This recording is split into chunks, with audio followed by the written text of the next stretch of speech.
금은 사제들이란 영화가 있습니다. 그 영화를 보면 단순히 귀신이 아니라 사탄이 들어간 여자애가 나옵니다. 이 여자애를 구하기 위해서 이 귀신을, 이 사탄을 쫓아내기 위해서 거물급 영적 지도자들이 아무리 애를 써도 쉽게 나가지가 않습니다. 그런데 이 아가씨라고 하면 아가씨인데, 이 아가씨가 그 사탄에게 들리고 난 뒤에는 몰골도 형편없을 뿐만 아니라 인격이며 모든 영혼이 그 사탄의 지배를 받기 때문에 사람 같지가 않았습니다. 너무 엉망이었어요. 그걸 보면서 야, 사탄이 그 가운데 들어가니까 그렇게 엉망이 되는구나. 그 정도는 아니라도 귀신이 들어가도 역시 사람이 몰골이 엉망이겠죠? 몰골뿐이겠습니까? 인생 전체가 엉망이 되는 겁니다. 우리가 그라사인, 귀신 들린 그 남자를 알지 않습니까? 군대에 귀신이 들어가서 그로 하여금 정상적인 삶이 되지 못하게 했습니다. 그래서 무덤에서 지내면서 오가는 사람들에게 행패를 부리는, 그야말로 짐승 같은 삶을 살고 있었습니다. 여러분, 귀신이 그 가운데 들어갈 때 이런 일이 일어납니다. 그럼 거꾸로 한번 생각해 보십시다. 하나님께서 사람에게 들어오면 어떻게 될 것 같습니까? 원래 귀신 자체가, 사탄 자체가 사람을 죽이고 멸망하기 위해서 왔지요. 그렇기 때문에 그의 성품도 악하고 거짓을 일삼고 남 잘 되는 거 보지 못하는, 그야말로 악을 위해서 모든 것을 자기 도구로 삼아야 직성이 풀리는 그런 존재입니다. 그런 귀신이 들어가니까 그렇게 형편없어지는데, 우리 하나님은 이 귀신과는, 사탄과는 능력이 비교가 안 됩니다. 그들을 단칼에 제압할 수 있는 능력이 많으신 분입니다. 거기에다가 우리 하나님은 선하신 분이에요. 이런 하나님께서 들어가면 어떻게 될 것 같습니까? 여러분, 거듭났다는 것은 새로 태어났다는 것, 다시 태어났다는 건데, 그러면 하나님께서 그 가운데 들어가신다는 이야기예요. 성령으로 내주하신다는 것은 성령이 안에 사신다는 이야기예요. 성령은 하나님의 영입니다. 그러면 예수님을 진정으로 구주로 믿어서 거듭난 사람은 그 안에 성령께서 계시고, 다른 말로 하나님께서 그 안에 계신단 말씀이에요.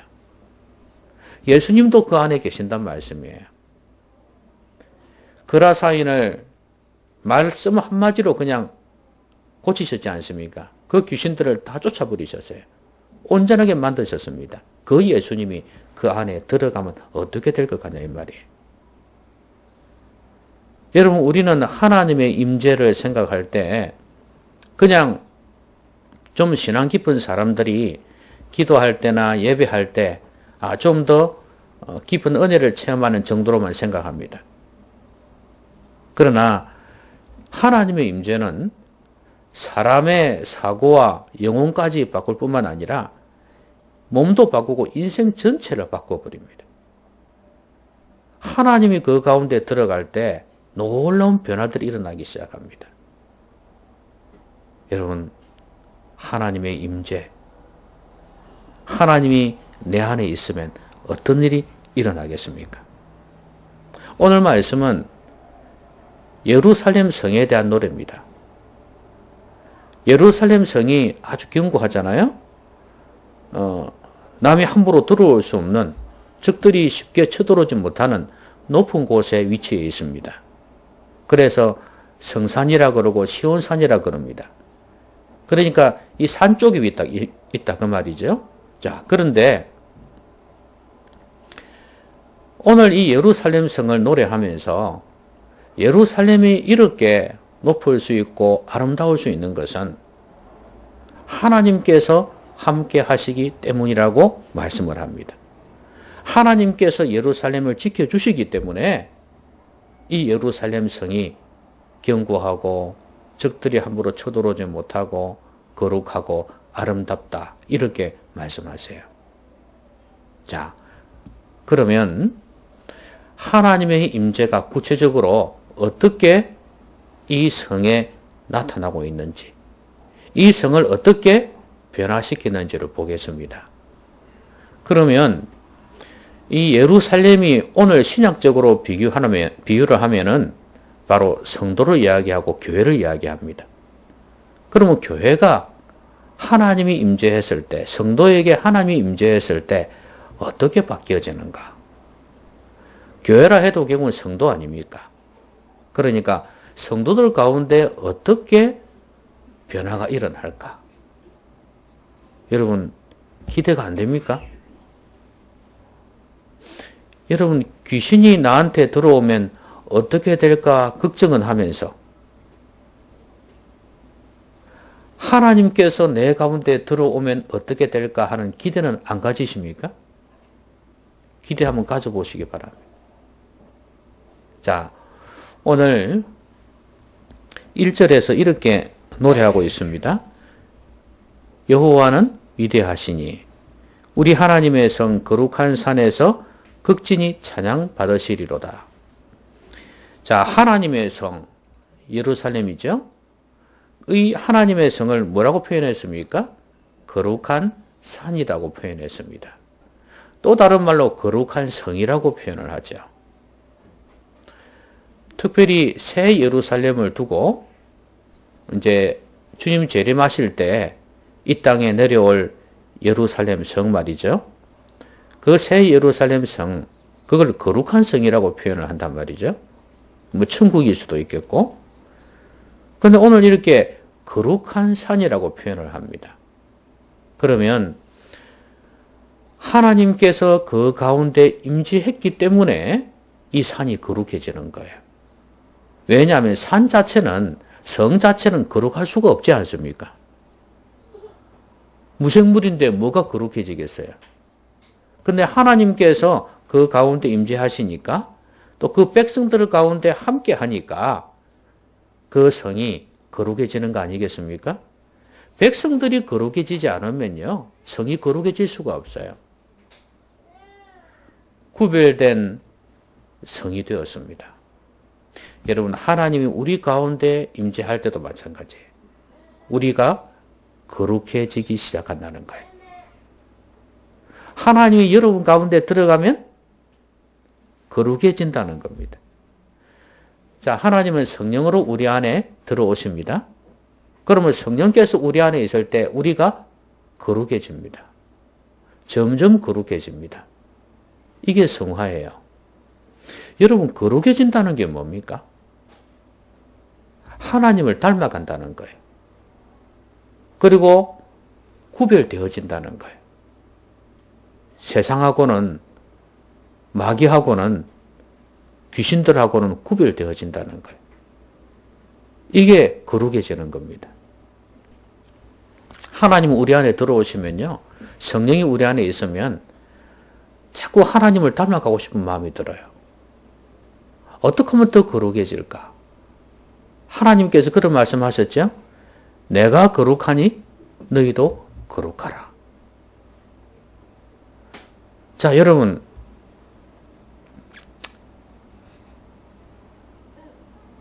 아이를 키우는 엄마 입장에서 보면 아이가 마음에 있으면 어떻나요? 아이를 늘 마음에 두고 있으면 다른 생각 못해요. 그렇죠? 아이같이 순수해지고 싶어요. 아이 생각해서라도 더 거룩해지고 싶어요. 여러분, 애인이 있으면 어떻나요? 정말로 사랑하는 사람이 뭐 조건을 위한 결혼 이런 게 아니고 정말로 위해지고 싶고 사랑하고 싶은 그런 사랑하는 사람이 있단 말이죠. 그래서 서로 사귄단 말이죠. 그러면 그런 사람이 내 안에 있으면 어떻게 될 것 같습니까? 깨끗하지 못한 걸 생각할 것 같습니까? 아니요. 더 아름다워지고 싶고 더 거룩해지고 싶어요. 이게 마음에 뭘 두느냐에 따라서 나타나는 현상입니다. 하나님이 그 안에 마음에 있는 사람은 늘 하나님을 생각해요. 하나님이 이걸 좋아하실까 기뻐하실까? 하나님이 거룩하신 분이기 때문에 거룩한 삶을 살려고 할 수밖에 없어요. 오늘 거룩한 성, 이 예루살렘이 이렇게 거룩한 성이라고 별명이 붙여진 이유는 하나님이 그들 가운데 임재했고 그 백성들이 거룩하신 하나님을 닮아갔기 때문에 그런 거 아니겠어요? 거룩하다는 거 종교적이고 신비적인 게 아닙니다. 신비주의적이고 종교적인 게 아니에요. 거룩이란 것은 우리 모두가 갈망하고 추구하는 깨끗함인 거예요. 성스러운 겁니다. 여러분 가운데 이런 거룩함이 있기를 바랍니다. 하나님의 임재를 통해서. 그 다음에 그 뒤에는 터가 높고 아름답다고 예루살렘 성을 표현하면서 큰 왕의 성이다. 북방에 있는 시온산이다. 이렇게 설명을 해놓고 있죠. 그런데 3절에 보면 하나님이 그 여러 궁중에서 자기를 요새로 알리셨다 그랬어요. 여러분 요새가 뭡니까? 요즘 용어로 치면 진지죠. 적들이 함부로 쳐들어오지 못하도록 막는 옛날 같으면 산성과 같은 거 아닙니까? 진지를 구축한다 그러지 않습니까?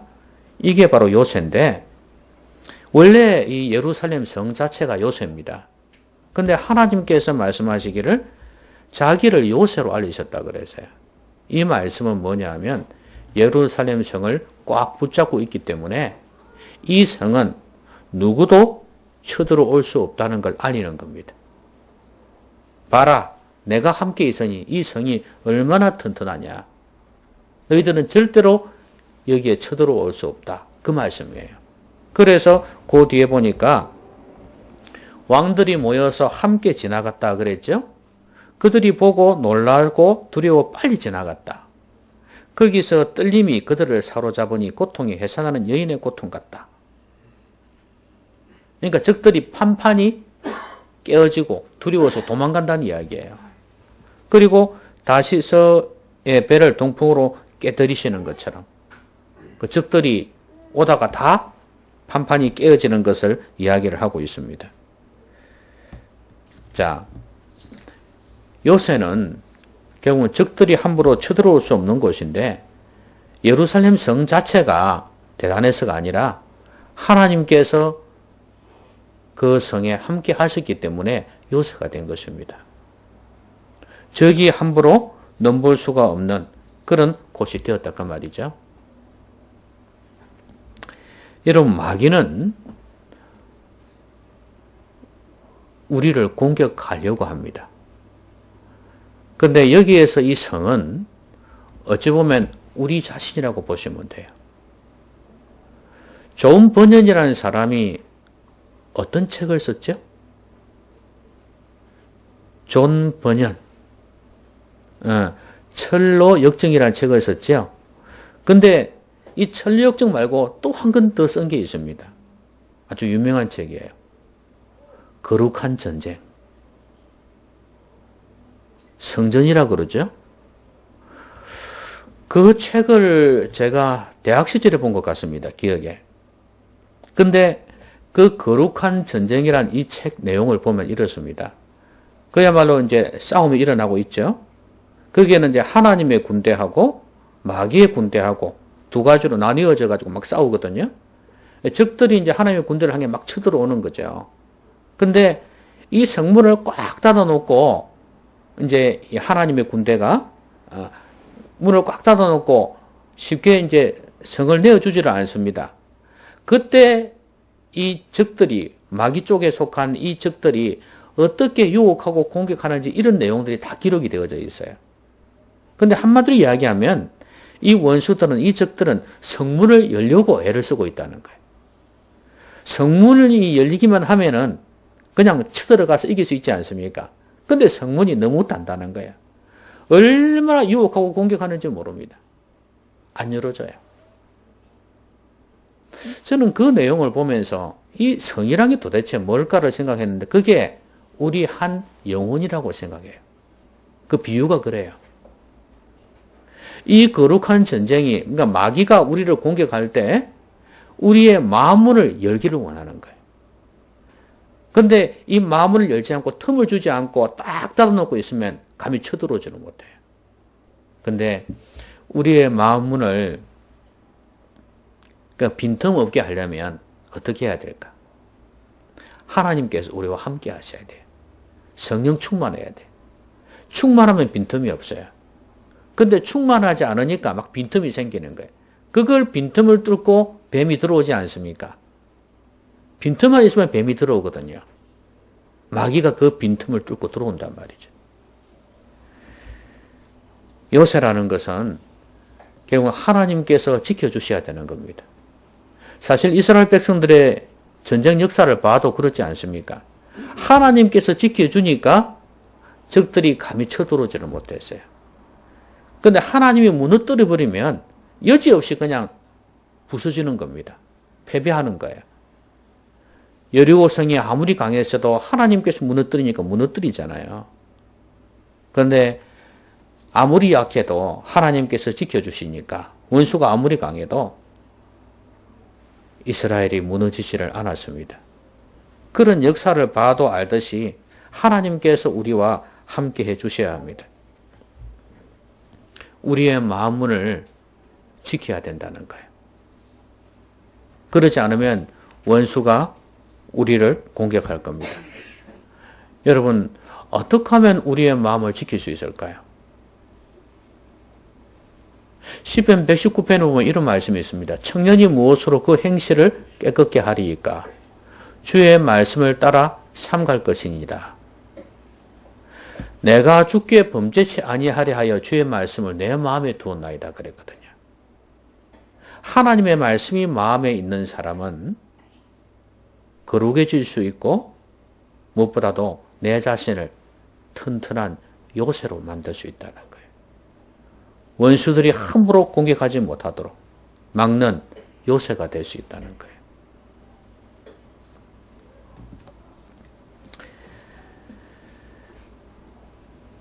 (6.25) 전쟁을 여러분 잘 아시죠? 한국전쟁. 여러분, 우리 남한이 북한군에 의해서 그때 중공군입니다. 그 당시에. 중공군에 의해서 공격을 당할 때 풍전등화와 같았습니다. 낙동강 전선까지 내려와가지고 이제는 부산 지역만 남았습니다. 조금 있으면 잡아먹힐 기세입니다. 그런데 여러분, 어떻게 해서 우리나라가 살아남았는지 아시죠? 역사책을 봤어도 알고 영화를 봤어도 알겠지만 인천 상륙작전이잖아요. 근데 이게 어떻게 된지를 아십니까? 유엔연합군이 이제 인천 상륙작전을 진행하잖아요. 메가더 장군을 기초로 해서 그렇게 해서 진행을 하는데 이 연합군이 그냥 움직여지는 게 아니잖아요.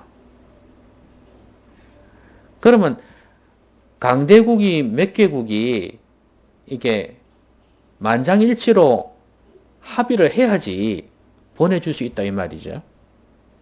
근데 소련이라는 나라가 찬성을 할 리가 없잖아요. 그러니까 소련 대표가 그때 뭐 배가 아팠는지, 그래 화장실 갔는지 그래가지고요. 그 배가 아파 화장실 갔다는 이야기도 들었거든요. 그때 어쨌든 건 늦었다고요. 늦어가지고 참여를 못한 거예요. 나머지 네 나라가 그냥 일사천리로 통과시켜버린 거예요. 그래가지고 파송한 겁니다.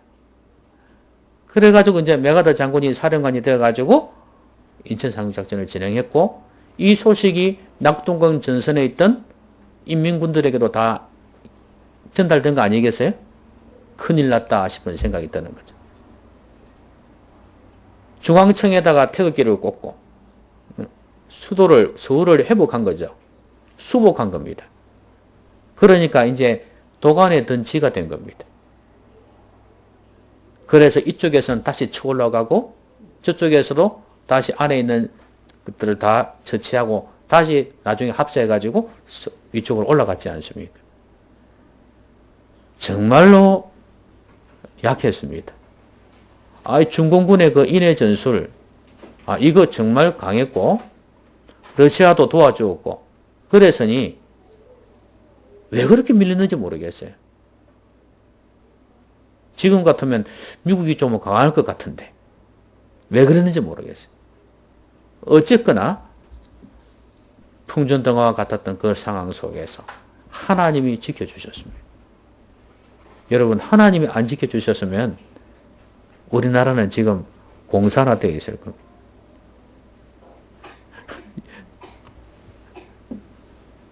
여기 있는 사람들, 글쎄요, 지금 아주 성분이 안 좋은 그런 반동분자의 자녀들이 대가 있을 수도 있고, 강제수용소에 있을 사람도 있고, 남한에 있는 사람은 대체로 좋은 자리를 차지할 수 없을 거예요, 아마. 여러분, 하나님은 은혜인 줄 아시기 바랍니다. 하나님이 지키실 때 요새가 되는 거예요. 저는 여러분의 가정도 마찬가지라고 생각합니다. 마귀가 얼마나 공격하는지 모릅니다. 교회도 마찬가지예요. 이걸 지킬 수 있는 비결은 뭐겠어요? 하나님이 지켜주셔야 되는 거예요. 하나님이 왕이 되셔서, 하나님께서 주인 되셔서 통치하시고 다스리실 때, 그때 하나님의 요새가 되는 거 아니겠어요? 그래서 가정도 하나님 중심으로 세워야 되고, 교회도 하나님 중심으로 세워야 되는 거예요. 자, 그 다음에, 이스라엘 백성들에게 후대에 전하라고 명령하는 내용이 13절에 나옵니다. 그러면 뭘 후대에 전하라고 말씀하시는가? 12절에 보면 너희는 시온을 돌면서 그곳을 둘러보고 그 망대들을 세워보라. 시온은 지금 예루살렘 이야기하는 겁니다. 그의 성벽을 자세히 보고 그의 궁전을 살펴서 후대에 전하라. 무슨 말이에요? 지금 이 예루살렘 성이 얼마나 튼튼한지, 하나님께서 함께 하셔가지고 요새가 되어준 이 사실들을 갖다가 후대에 전하라는 거예요. 그럼 후대에 전해가지고 뭐 하려고요? 계속해서 하나님을 경외하고 믿음으로 살 때 하나님께서 후손들도 하나님의 요새가 되어줄 것이라는 그 말 아니에요? 자, 그러면 14절에 보시면 이 하나님이 영원히 우리 하나님이시니 그가 우리를 죽을 때까지 인도하시리라 이렇게 말씀하세요. 여러분, 하나님이 함께 하시면 하나님이 책임지십니다. 하나님이 부르셨으면 하나님이 책임지신단 말이에요. 인간은 자식을 낳아놓고도 책임 못 질 수가 있어요. 여러 행편에 따라서 또 그 사람의 어떤 성품에 따라서 능력에 따라서 책임 못 질 수도 있어요. 근데 우리 하나님은 그러질 않아요. 하나님은 부르신 자는 반드시 책임지십니다. 그러니까 우리에게 하나님께서 우리와 함께 하신다면 하나님은 죽을 때까지 우리를 인도하실 거예요. 근데 우리와 하나님과의 관계는 혈연 관계가 아니잖아요. 영적인 관계입니다. 하나님의 자녀가 되는 것도 그거 아니에요. 은혜로 말미암아 믿음으로 구원을 받는 거 아니에요. 그러면 이 관계가 계속 지속이 되어져야 된다는 이야기예요. 내가 예수 그리스도의 보혈을 믿어서 나 때문에 십자가에서 죽으신 것을 믿고 그리고 내 죄를 자백해서 예수님을 믿으면 구원받는다는 하나님의 자녀가 된다는 이 믿음의 사실을 계속해서 내가 유지하고 있어야 된다는 거예요. 그럴 때 하나님과의 관계는 바로 될 거고 우리는 하나님의 자녀이기 때문에 죽을 때까지 우리를 인도하실 것이다. 그 말이에요.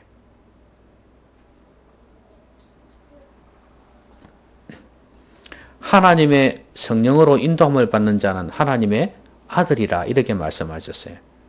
그러니까 하나님의 성령으로 인도함 받는 자는 누구냐? 하나님이 그 안에 성령으로 임재할 때 가능한 거 아니겠어요? 그러면 오늘 이 본문을 보면은 그 시온 예루살렘을 잘 살펴가지고 후대에 전하라고 그렇게 말씀을 했는데 그럼 그 전에 뭘 해야 되냐? 이런 관계가 계속 지속이 되려면 어떻게 해야 되냐? 하나님에 대한 관계. 이게 정말 중요합니다. 오늘 본문에서는 그 9절부터 보시면 하나님이 우리가 죄의 전 가운데에서 주의 인자하심을 생각하였나이다. 하나님이여 주의 이름과 같이 찬송도 땅끝까지 미쳤으며 주의 오른손에는 정의가 충만하였나이다. 주의 심판으로 말미암아 시온산은 기뻐하고 유다의 딸들은 즐거워할지어다. 결국에는 하나님에 대한 찬양입니다. 하나님의 인자하심을 생각하고 주의 성전에서 전이라 표현했죠. 예루살렘이에요.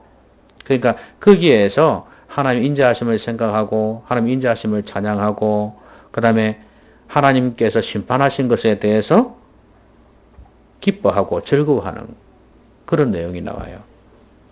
그러니까 하나님과 이 관계가 바로 회복이 되어져 있어야 된단 말이죠.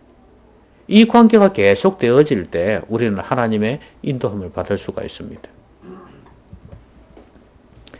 여러분, 하나님께서 아무나 인도하실 것 같으면은 하나님을 믿을 필요가 어디 있겠어요? 그렇죠? 하나님이 아무나 인도하실 것 같으면 신앙생활 잘할 이유가 어디 있겠어요? 하나님은 하나님께서 함께 하실 수 있는 사람한테 함께 하시고 그 뒤에 인도하신다는 거예요. 여러분, 예수 그리스도를 믿으시기를 바랍니다. 예수님을 믿으면 하나님의 자녀가 돼요.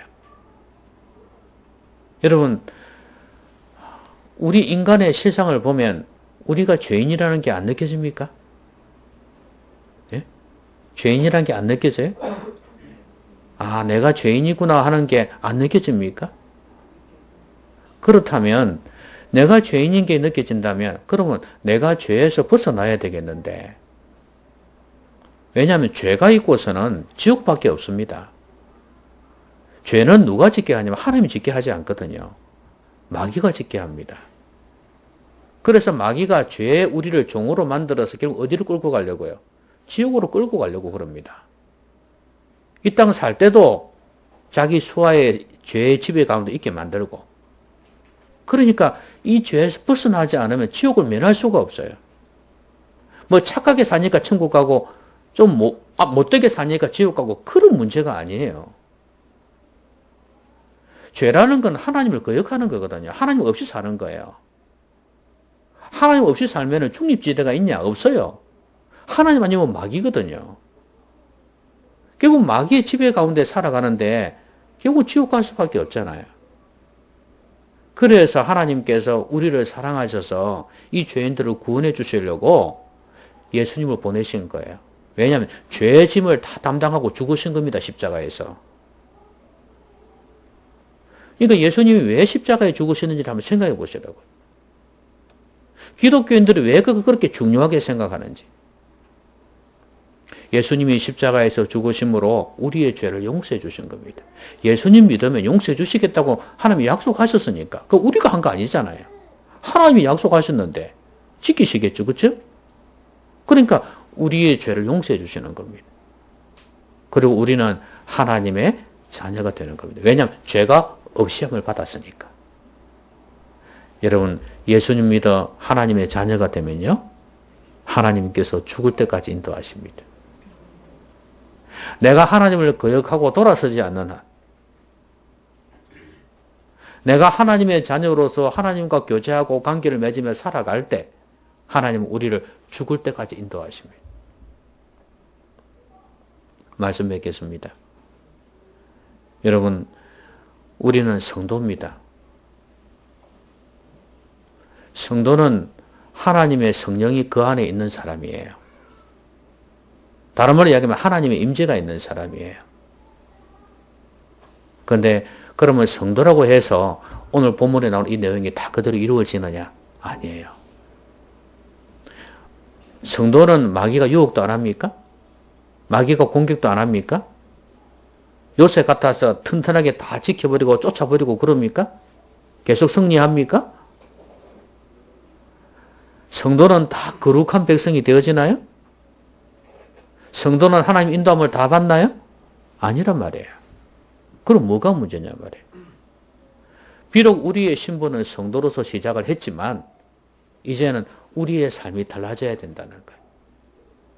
충만해야 돼요. 충만해야 돼요.